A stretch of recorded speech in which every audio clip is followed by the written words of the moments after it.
This is Section 3 of the 2017 Wisconsin HIV/AIDS Surveillance Annual Review webinar. The first section will provide demographic information about people living with HIV in Wisconsin. There are 3 criteria that need to be met for an individual to be counted in the prevalence estimate. First, the person must have been diagnosed with HIV by December 31, 2017. Unlike the data on new diagnoses, the prevalence data include both people who were first diagnosed with HIV in Wisconsin, as well as those who were first diagnosed with HIV in another state or country and subsequently moved into Wisconsin. Second, the person must be presumed to be alive as of December 31, 2017. This means that no death certificate has been received from the Wisconsin Office of Vital Records, nor has the individual matched to any local or national death record. Third, the person must be presumed to be living in Wisconsin as of December 31, 2017, based on their last known address. The number and characteristics of people living with HIV is important to consider because these are the individuals who are receiving or are in need of receiving HIV-related care and supportive services. Each year, individuals who were previously diagnosed with HIV in another state or country move into Wisconsin and are reported to the HIV surveillance program. During 2017, there were 231 individuals newly reported with HIV in Wisconsin who were first diagnosed outside of Wisconsin. The number of people moving into Wisconsin increased from 135 in 2008 to 231 in 2017. The estimated HIV prevalence in Wisconsin is 7,123 people. However, this represents only those individuals who are aware of their HIV status and have been reported to the HIV surveillance program. This graph shows CDC estimates of the percentages of people within different demographic groups who do not know they have HIV. Due to increased testing efforts, the number of people living with HIV who are unaware of their status is decreasing. The most recent CDC estimates indicate that 15% of people living with HIV, or about 1 in 6, are unaware of their HIV, although this varies considerably by demographic group. People in the younger age groups are more likely to be unaware of their status. For example, almost half of 13 to 24-year-olds with HIV are estimated to be unaware. These findings have implications for planning HIV testing services. Once people are aware of their HIV, they are at lower risk of transmitting HIV for 2 reasons. First, they are more likely to reduce their risk behaviors. And second, they are more likely to receive medical care and have access to medication that reduces their viral load, or the amount of virus circulating in the body. An undetectable viral load makes the virus much less likely to be transmitted. These estimates should guide priority setting for testing services. This graph shows the estimated number of people living in Wisconsin who are unaware of their HIV, using CDC's estimates. Overall, we estimate there are approximately 1,200 people living with HIV in Wisconsin who are unaware. If we add this to the known prevalence, we estimate there are over 8,000 individuals living with HIV in Wisconsin.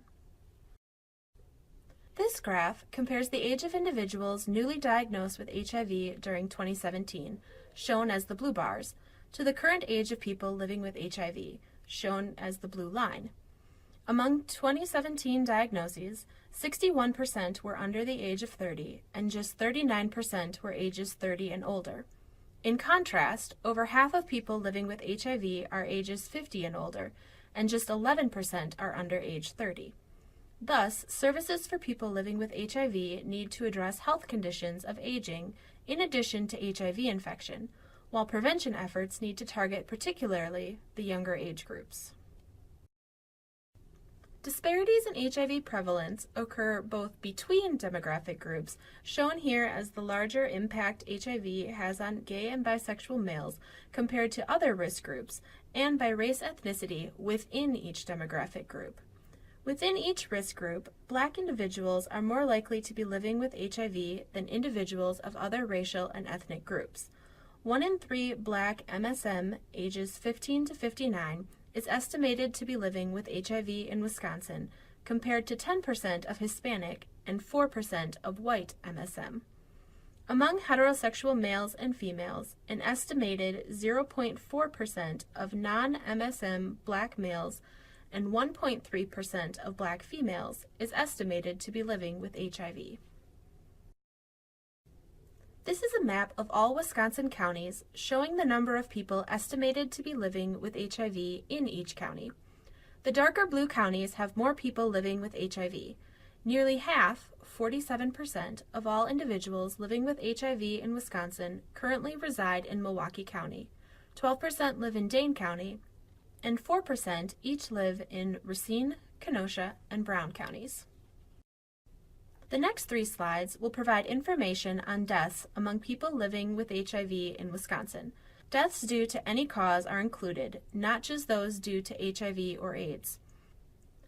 Due to delays in reporting, 2016 is the most recent year for which reliable data are available. Deaths due to any cause among people living with HIV in Wisconsin have declined since the early to mid-1990s. During 2016, the most recent year for which complete death data are available, 79 deaths occurred in Wisconsin among people living with HIV. During 2016, 29 of the 79 reported deaths had HIV listed as the cause of death, while 50 deaths were attributed to another cause.